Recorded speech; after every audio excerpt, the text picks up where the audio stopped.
اللي انت بتراهن عليها دي يعني، دي ملكك انت، ده مش ربنا مأمنك عليها عشان تحافظ عليها؟ ايه اللي انت ايه القرف اللي احنا فيه ده؟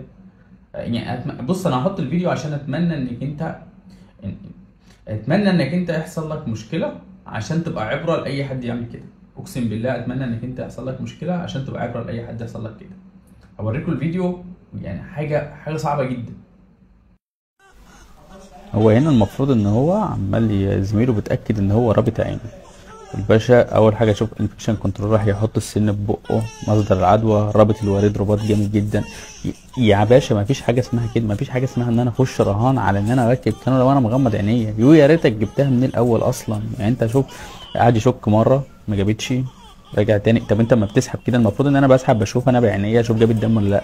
طب اللي واقف جنبك ده هو بيقول لك ان انت جاب الدم معاك يعني ولا لا؟ ده انت اللي هتشوف الاسوأ من كده ان هو بعد ما يقعد يخش، احنا عمالين نتكلم وندردش مع بعض عشان هو يقعد يجرب كتير، يخش ويخرج يخش ويخرج، وبعد ما جت بقى بعد ما بهدل الوريد وجابت منه شويه دم، زميله بقى مش ان هو هيقفل الكانولا، لا ده الباشا هيستنى يحس نقطه دم على صباعه عشان يعرف ان هي جابت دم، فبالتالي يقوم قافل الغطا. يعني حاجه بص يعني انا مش فاهم، اقسم بالله حاجه تحزن يعني. حاجه يعني للاسف. انا شفت صوره الشخص ده شغال في زي ما زميلتنا حاطه المنشور، شغال في جمعيه خيريه.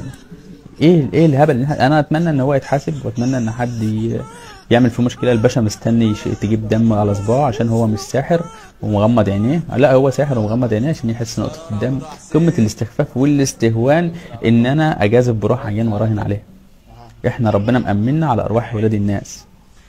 فرحان انا سايب لك الفيديو اهو، يا رب الفيديو يعجبكم ويوصل للجميع. ربنا يسامحك.